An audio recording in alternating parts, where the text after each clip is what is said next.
Ils arrivèrent avant l'aube. Le vent du nord hurlait sur la mer du Jutland, et la brume avalait peu à peu les silhouettes des navires aux proues de dragons. Les torches tremblaient dans la nuit humide, projetant des éclats rougeâtres sur les visages couverts de suie. Quand les premiers cris jaillirent du village, tout était déjà trop tard. Les hommes, surpris dans leur sommeil, n'eurent pas même le temps de saisir leurs armes. Et parmi les maisons incendiées, les femmes comprirent soudain qu'elles ne craignaient pas seulement la mort, car ce qui suivait dans le silence glacé après le carnage dépassait tout ce qu'elles pouvaient imaginer.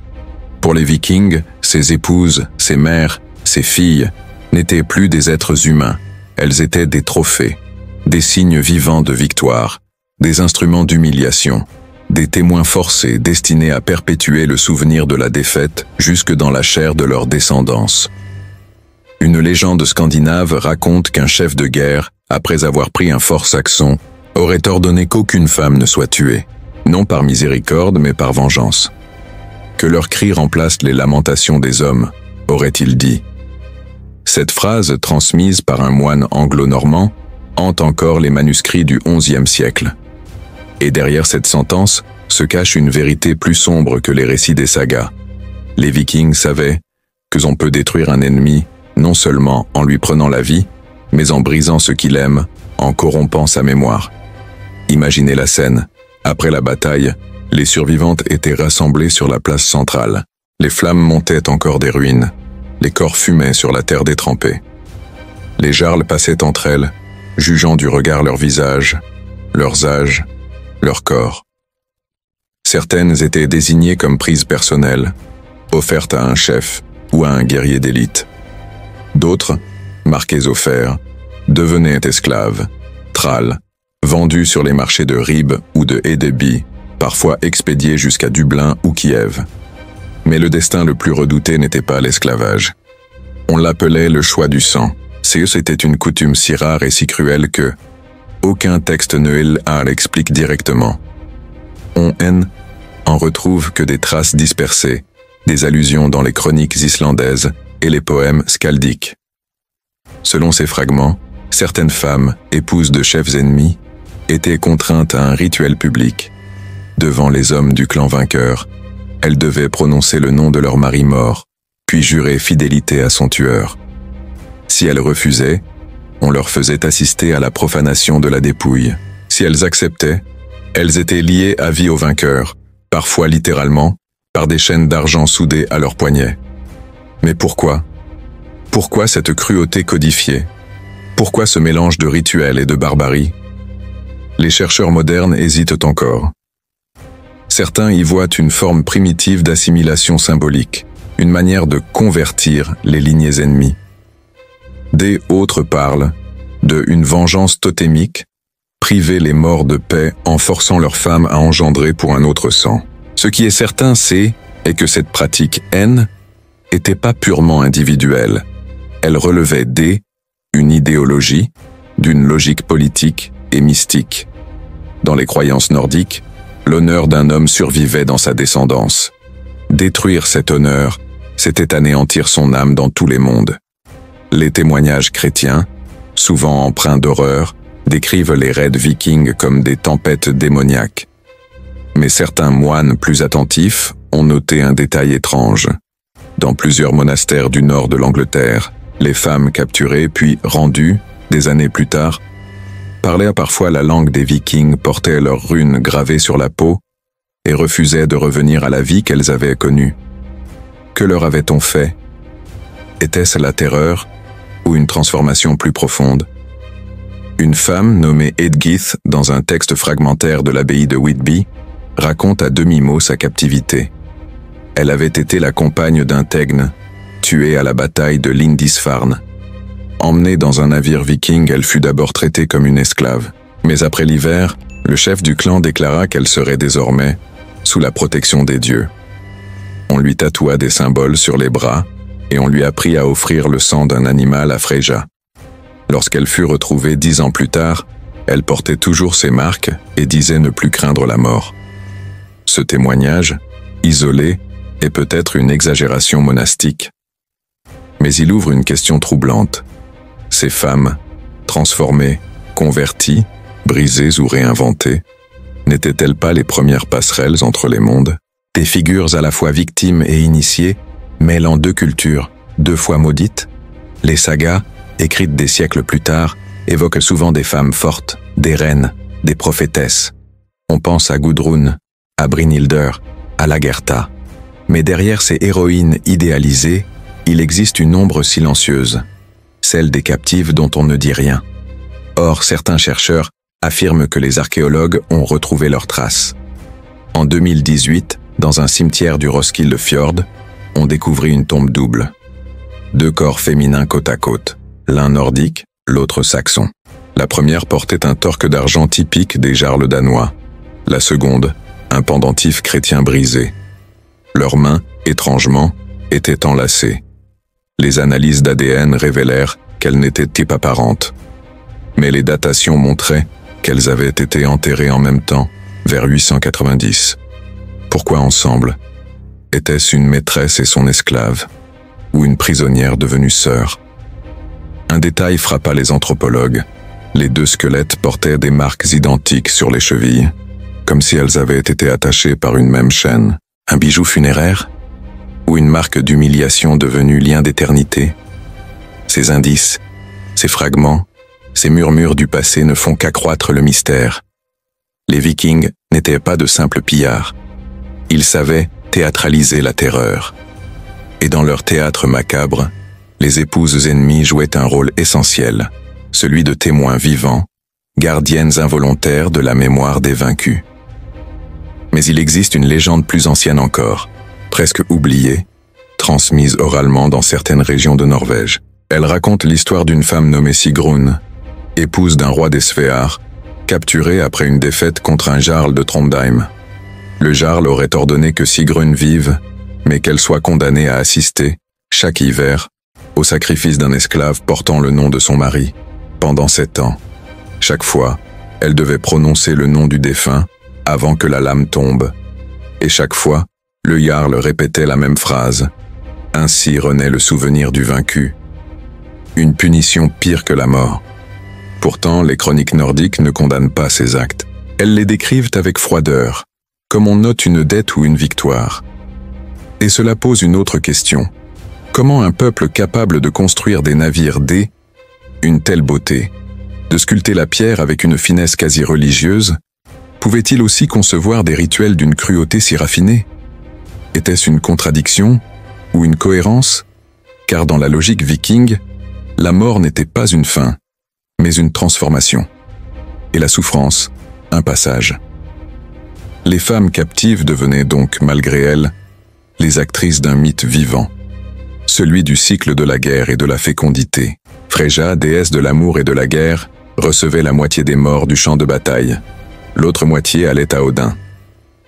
Les captives, elles, symbolisaient l'équilibre entre ces deux forces. En leur chair s'incarnait la victoire, mais aussi la malédiction du sang versé. Un skald anonyme du Xe siècle, cité par Snorri Sturluson, écrit « Quand le corbeau boit le sang, la femme du mort nourrit le monde ». Phrase terrible, mais révélatrice. Dans cette vision, la femme du vaincu devient le prolongement du combat, la matrice d'une mémoire imposée. Les archéologues retrouvent parfois des symboles gravés sur des objets féminins, peignes, fibules, amulettes, représentant des serpents entrelacés, des dragons mordant leur queue. Motif d'infini, mais aussi d'enfermement. Était-ce un ornement ou un message codé? Certains pensent que ces bijoux furent imposés aux captives comme signe de propriété. D'autres y voient le reflet d'un secret. Une résistance discrète, un langage caché que seules les femmes pouvaient comprendre. Ce qui est sûr, c'est que les traces de ces existences effacées hantent encore les fjords et les champs du Nord. Dans les couches de tourbe, on retrouve parfois des restes de vêtements féminins mêlés à des chaînes de fer, comme si les morts avaient été ensevelis avec leurs liens. Et quand les archéologues interrogent les vieux récits locaux, ils découvrent souvent les mêmes motifs. Une femme étrangère, silencieuse, aux yeux de tempête venue d'ailleurs, devenue la mère d'une lignée. Mais qui étaient ces femmes? Vraiment? Victimes? Survivantes? Héroïnes cachées? Leur histoire ne peut être lue qu'entre les lignes, à travers le frémissement des sagas et le silence des tombes. Et si derrière les légendes sanglantes se cachait une vérité plus dérangeante encore, que sans ces femmes captives, les Vikings eux-mêmes n'auraient jamais bâti leur empire. Au matin qui suivit la prise du village, la mer charriait encore des débris de bois brûlés. Des cris s'élevaient, épars, mêlés au chant des mouettes. Et au centre du campement, un silence pesant s'installa, celui du tri. Les hommes se rassemblèrent autour du jarl, Hathor, un guerrier à la barbe tressée d'argent. Il ordonna que les survivantes soient alignées, tête découverte, regard baissé. Parmi elles se trouvait Astrid, la jeune épouse d'un chef local tombé au combat. Ses cheveux blonds, souillés de cendres, lui collaient au visage. Son regard pourtant ne tremblait pas. Hathor s'approcha d'elle, posa la lame de sa hache sous son menton et murmura « Ton mari a refusé de se rendre. Il a choisi la gloire. Toi, tu choisiras la mémoire. » Cette phrase, reprise plus tard dans une saga du XIIIe siècle, est devenue un motif de fascination pour les historiens. Que signifiait choisir la mémoire? Était-ce une métaphore, une promesse ou une condamnation? Dans le camp, les captives étaient réparties selon leurs valeurs symboliques. Celles qui appartenaient à des familles nobles, étaient pas simplement asservies. Elles devenaient des pièces maîtresses, un rituel politique.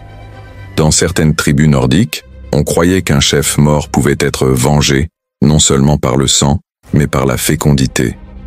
Elle, union forcée avec le vainqueur était donc pas perçue comme un simple viol, mais comme une inversion sacrée du pouvoir, une manière de forcer le destin, de mélanger les lignées pour absorber l'honneur de l'adversaire. Une strophe du poème Indluljod parle de la femme de Luz, ennemie qui nourrit le fils du vainqueur pour que le monde ne meure pas. Derrière la poésie se cache une vérité brutale. Les femmes étaient utilisées comme vecteurs de transmission, pont entre la mort et la vie. Astrid fut conduite dans la tente d'Hathor. Elle savait qu'elle n'en ressortirait pas la même. Mais selon les fragments de la légende, elle fit un choix inattendu. Elle jura silence. Pendant des semaines, elle ne parla pas, ne pleura pas, ne supplia pas. Les hommes la disaient maudite. Le jarl, intrigué, fit venir une völva, une prophétesse, pour lire son destin.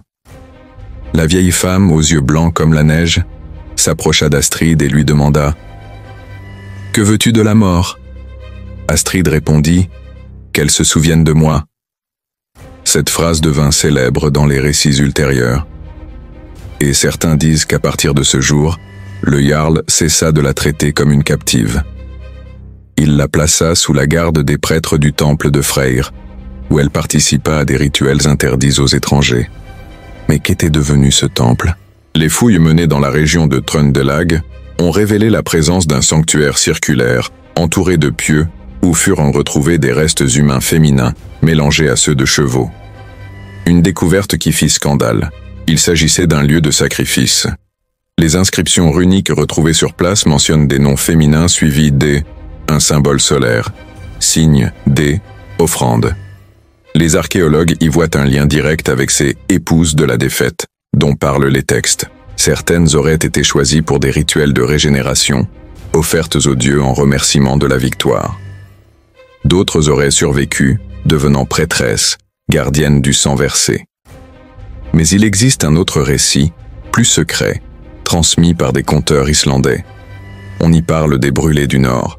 Selon cette tradition orale, certaines femmes capturées auraient volontairement embrassé le feu, refusant l'assimilation. On les aurait ensuite vénérées comme des esprits de vengeance, des revenantes. Leur nom n'était jamais prononcé, mais leur mémoire, oui. Une trace de ce culte subsiste dans un poème norvégien du XIe siècle. Elles marchent dans les flammes, et les flammes s'inclinent. Les hommes les craignent plus que les dieux. Cette idée d'un pouvoir féminin invincible, né de la souffrance, fascinait même les Vikings. Et peut-être est-ce pour cela qu'ils redoutaient tant leurs propres captives. Car dans leur système de croyance, le monde des morts n'était pas un lieu de repos, mais un miroir du monde des vivants. Une femme humiliée ici-bas pouvait devenir une entité redoutable dans l'au-delà. Certains rituels visaient donc à apaiser ces esprits potentiels. On plaçait des objets dans les tombes, peignes, bijoux, parfois un petit couteau. Non pas pour leur rendre hommage, mais pour les occuper. Pour que leurs âmes ne reviennent pas chercher vengeance.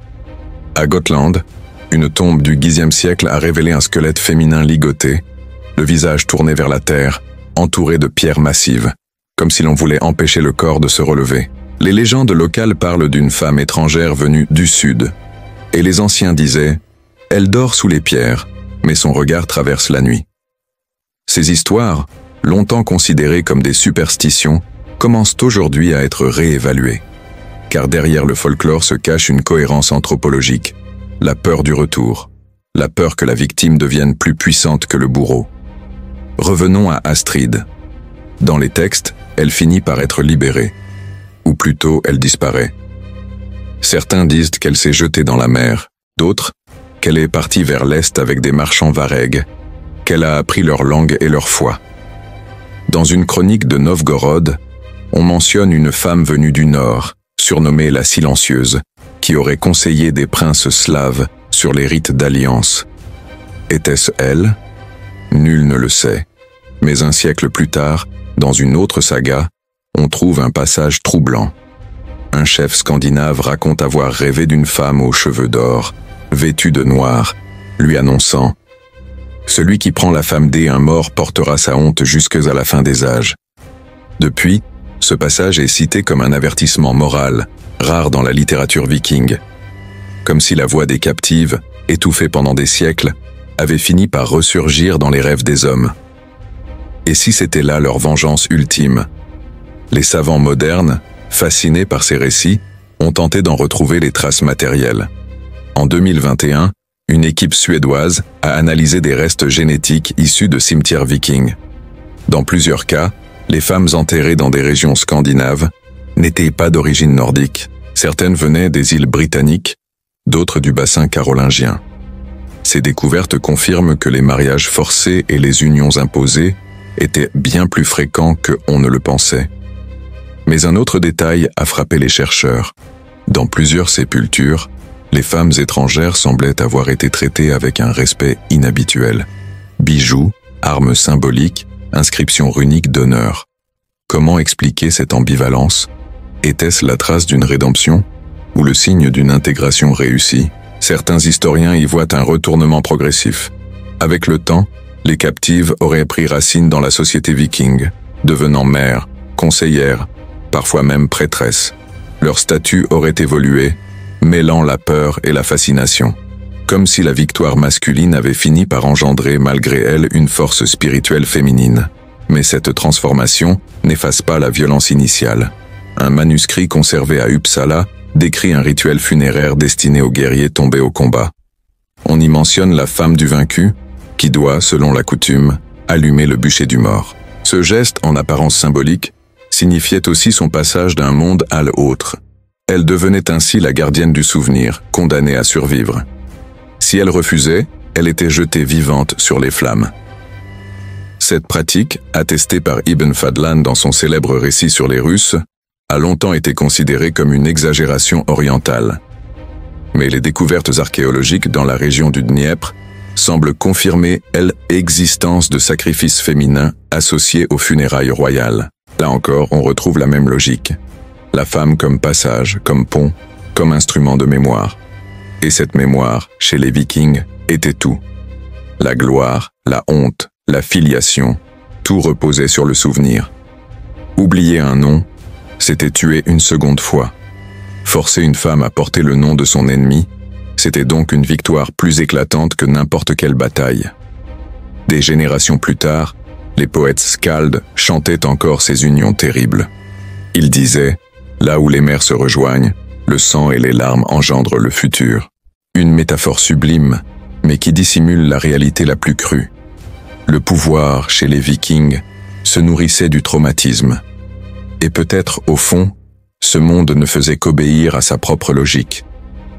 Une logique circulaire, où la vie naît du désastre, où l'amour et la mort s'enlacent comme deux serpents éternels. Mais alors, que reste-t-il de ces femmes, 1000 ans plus tard? Leurs noms ont été effacés, leurs visages dissous dans la terre.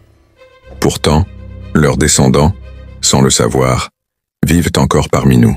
Et si les archives pouvaient en parler, elles diraient peut-être ceci, que les femmes du désastre ont bâti, dans l'ombre, la civilisation de leurs bourreaux. Et au milieu de ces ténèbres, une dernière question persiste, obsédante. Et si ces captives avaient retrouvé, dans leur silence même, la forme la plus pure de la résistance? Le silence des captives. C'est peut-être cela plus que les cris qui marqua l'imaginaire des siècles. Ce silence obstiné, presque sacré, résonne encore dans les récits que l'on se transmettait à voix basse, au coin du feu, dans les longues nuits du Nord. Les hommes racontaient les exploits des jarls, les conquêtes, les batailles gagnées. Les femmes, elles, racontaient les absentes, celles qui ne revinrent jamais, ou revinrent changées. Dans les plaines du Danelaw en Angleterre, les premières générations issues de ces unions forcées commencèrent à occuper une place étrange dans la société. Ni totalement scandinaves, ni entièrement saxonnes. On les appelait parfois les mélangés. Elles portaient des prénoms doubles, Aelfrun, Solveig, Gudreda. Et dans leur foyer, on priait à la fois le Christ et les dieux anciens. Ce métissage, né du crime et du sang, devint le ferment d'un nouveau monde. Mais pour comprendre la profondeur de ce drame, il faut revenir à la source, à la manière dont les Vikings percevaient le corps, la femme, la possession. Dans la mythologie nordique, le féminin n'est jamais simplement passif.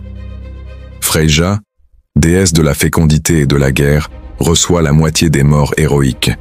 Elle, maîtresse du royaume des ombres, règne sur les défunts sans gloire. Skadi, la déesse des montagnes, impose son mariage par vengeance. Le féminin, dans cet univers, incarne la frontière, le passage, la rétribution. Ainsi, dans l'esprit viking, posséder la femme d'un ennemi revenait à dominer son destin même. C'était une victoire cosmique. Les poètes de cour, les skalds, chantaient ces conquêtes dans un langage codé. Dans leurs vers, la femme est souvent décrite comme la coupe du corbeau, la lueur du butin, la mémoire du sang. Des métaphores poétiques qui dissimulent à peine la réalité des faits. Un poème islandais du XIIe siècle raconte « Il prit la femme du roi, non par amour, mais pour que le soleil se lève sur deux royaumes mêlés. » Les mots sont beaux, presque mystiques. Mais derrière se cache un principe brutal, l'humiliation comme instrument de pouvoir. Et pourtant, dans cette violence codifiée, quelque chose d'inattendu se produisit. Certaines de ces femmes, prises, brisées, déracinées, finirent par influencer la culture de leurs ravisseurs, par leurs gestes, leurs contes, leur savoir. Car beaucoup des entre elles étaient pas de simples paysannes. Elles venaient de familles nobles, éduquées, habituées à la diplomatie et à la gestion des domaines. Les sagas les plus anciennes mentionnent à plusieurs reprises des femmes sages venues d'outre-mer. L'une d'elles, nommée Edla, aurait enseigné aux Danois certaines techniques de tissage et de conservation du lin. Une autre, Ethelbur, aurait introduit la coutume chrétienne de bénir les enfants avant le voyage. Ces influences, discrètes mais durables, transformèrent lentement la société nordique.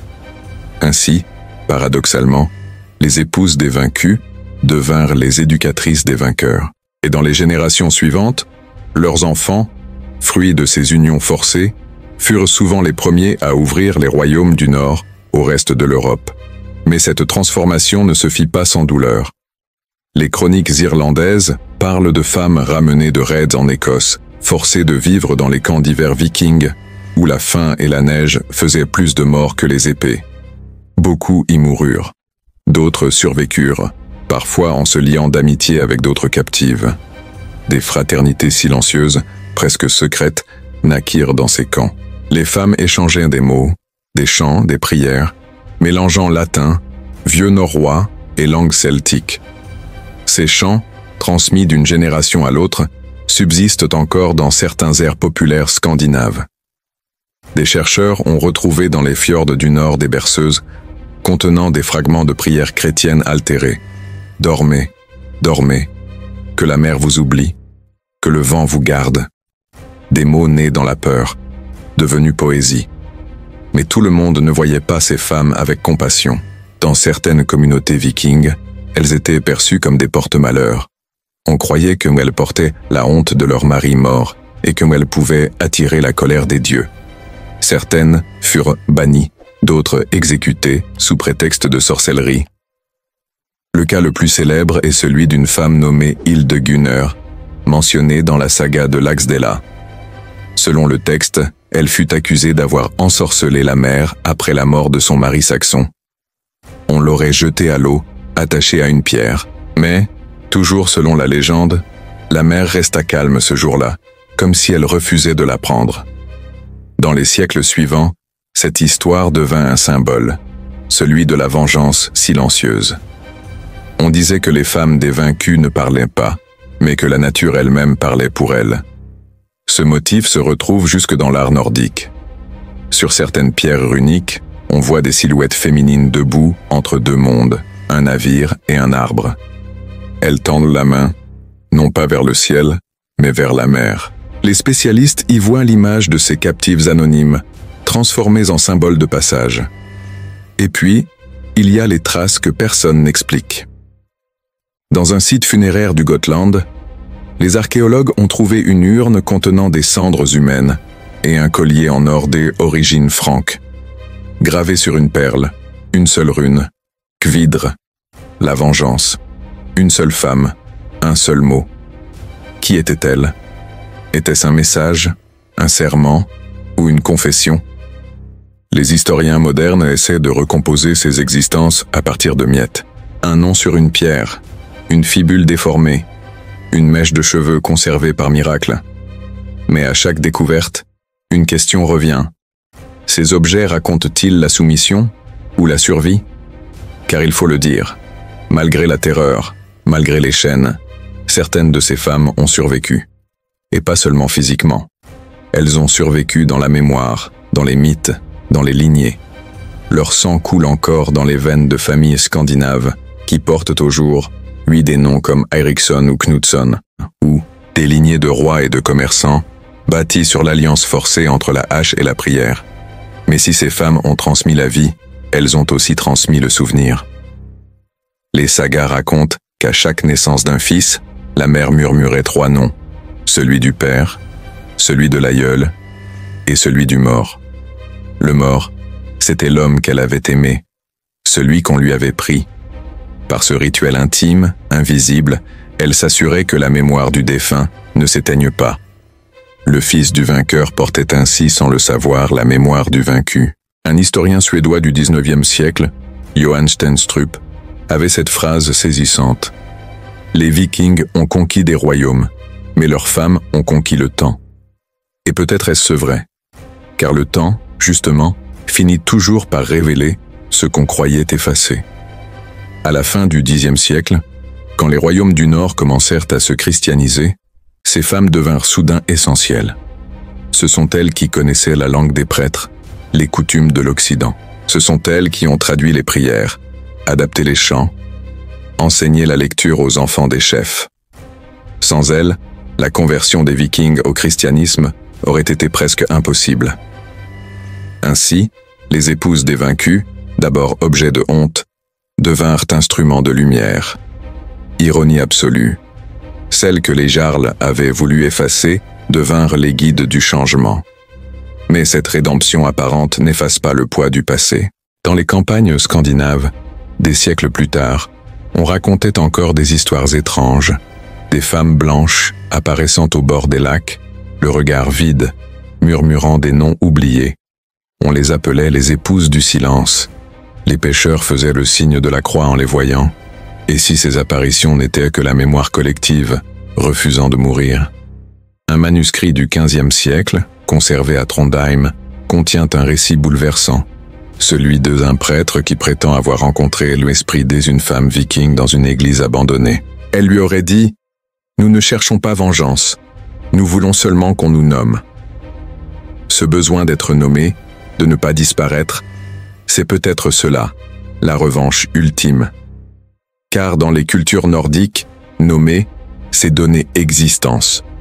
Les dieux eux-mêmes ont créé le monde en nommant les choses. Ainsi, rendre un nom à une captive oubliée c'est lui rendre l'éternité. Et si, au fond, le véritable héritage des Vikings n'était pas leur conquête, mais les voix qu'ils ont tenté d'étouffer, l'hiver tombe vite sur le nord. Dans la lumière bleue des crépuscules scandinaves, la mer devient un miroir d'acier. C'est dans ce décor que se termine notre histoire, mais non sa résonance. Car même 1000 ans après, les ombres des épouses des vaincus rôdent encore, invisibles, dans la mémoire des pierres et du vent.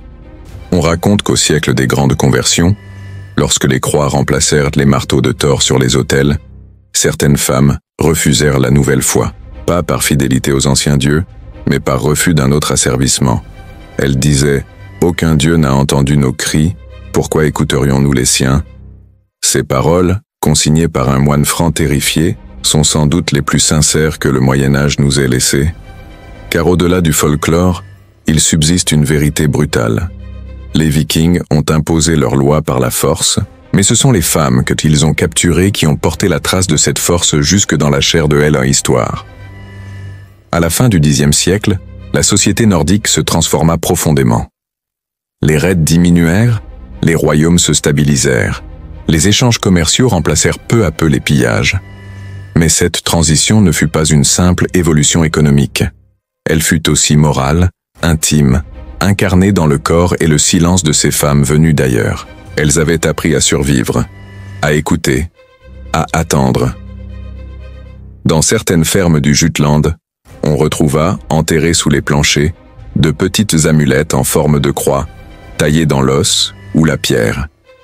Mais au dos de ces croix, gravées en secret, se cachaient des runes anciennes, symboles de la fécondité et du feu, mélange de deux mondes, de deux mémoires, l'une publique, l'autre cachée, comme si les captives avaient transmis à leurs filles la double langue de leur survie. Prier donc une main, se souvenir de l'autre. Les prêtres chrétiens, venus du Sud, furent d'abord fascinés par ces femmes étranges, pieuses mais indomptées, qui connaissèrent les herbes, les étoiles, les secrets du sang. Ils les utilisèrent comme intermédiaires, mais les redoutaient en secret, car derrière leur humilité apparente se cachait quelque chose d'indéfinissable, la conscience d'un passé qu'on ne pouvait pas effacer. Une lettre écrite en 1023 par un moine anglais parle de ces femmes du Nord qui prient avec des mots de feu. Il dit que elles se lèvent avant elles s'aube pour allumer des bougies et que elles murmurent des phrases incompréhensibles, ni latines, ni païennes. Peut-être étaient-ce des fragments de langues oubliées, de prières mixtes, de malédictions changées en bénédictions. Ce syncrétisme, né du sang et des larmes, devint peu à peu la matrice spirituelle du Nord chrétien. Ce sont ces femmes, ces épouses des morts, qui ont tissé la transition entre les dieux et le Christ. Elles étaient les passeuses, les traductrices, les médiatrices. Mais l'histoire, fidèle à son injustice, ne leur a pas donné de nom. Les rois scandinaves, dans leurs chroniques, parlent de leurs épouses nobles, de leurs alliances glorieuses, mais jamais des femmes prises dans les flammes. Pourtant, certaines ont laissé une empreinte indélébile. À Uppsala, une stèle funéraire porte une inscription singulière. Ici repose celle que nul n'a pu soumettre. Pas de nom. Juste une phrase, gravée profondément, comme une promesse. Cette stèle, datée du XIe siècle, a longtemps été attribuée à une reine. Mais une analyse récente des restes a révélé que Illès agissait d'une femme d'origine celtique, morte vers 40 ans. Elle avait été enterrée avec une dague brisée et une perle de verre verte, un symbole de renaissance. Était-elle une captive devenue libre? Une prêtresse? Une rebelle? On ne le saura jamais. Et pourtant, dans cette absence, dans ce vide, se cache tout le poids de leur héritage. Les sagas tardives, écrites à une époque déjà chrétienne, ont cherché à les effacer derrière des figures mythiques. On leur a donné des visages de déesses, des noms de légendes, Lagertha, Hervor, Brynhildr. Mais sous ces fictions se devine encore la vérité brûlante, celle des femmes que l'on a voulu réduire au silence et qui ont fini par parler à travers les siècles. Les poètes modernes, fascinés par leur ombre, y voient l'origine d'un mythe universel, celui de la femme qui survit à l'empire des hommes, qui transforme la violence en mémoire. Dans les fjords, On raconte encore qu'à certaines nuits sans lune, on entend au loin le murmure de celles qui ne dorment pas. Peut-être n'est-ce que le vent, ou peut-être est-ce la mémoire elle-même, refusant de s'éteindre. Mais l'histoire, parfois, révèle des coïncidences qui semblent surnaturelles. En 2019, dans une région isolée du sud de la Norvège, une tombe féminine a été ouverte pour la première fois depuis 1000 ans. Le corps reposait avec un enfant. L'analyse ADN révéla que la mère était d'origine franque, le père scandinave. Or, autour du cou de la femme, on retrouva un pendentif chrétien, mais sur l'enfant, une amulette païenne représentant un marteau de Thor. Deux mondes, côte à côte, unis dans la mort.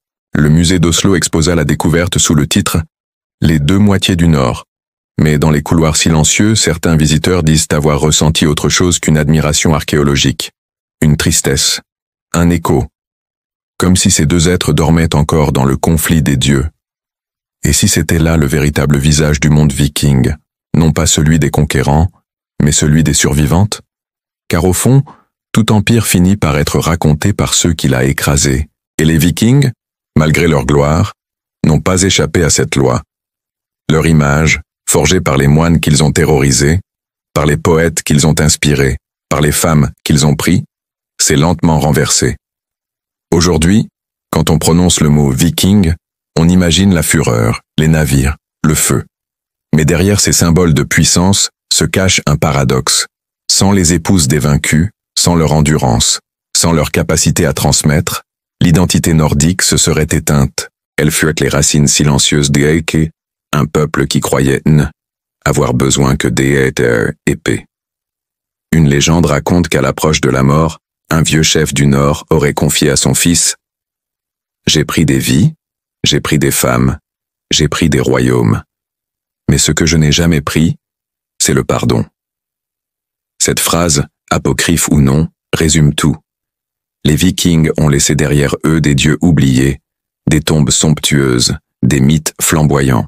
Mais les femmes que ils ont brisées ont laissé quelque chose de plus fort encore, la conscience du prix de la violence. C'est peut-être cela, le dernier legs des épouses des morts, un avertissement. Dans le fracas des batailles, elles ont appris que la mémoire est plus puissante que la gloire, que le silence, parfois, hurle plus fort que les armes. Et dans les vallées nordiques, quand le vent descend des montagnes, on dit qu'on peut encore entendre dans le souffle glacé cette prière ancienne, à mi-chemin entre un chant et un cri, que les morts se souviennent de nous et que les vivants n'oublient pas. Le feu s'éteint, la mer se tait, et les voix du passé s'effacent à nouveau. Mais pas tout à fait, car tant qu'on raconte leur histoire, tant qu'un nom, même inventé, prononce leur destin, elles vivent encore, dans chaque mot, dans chaque silence. Les épouses des vaincus, devenues les mères de la mémoire.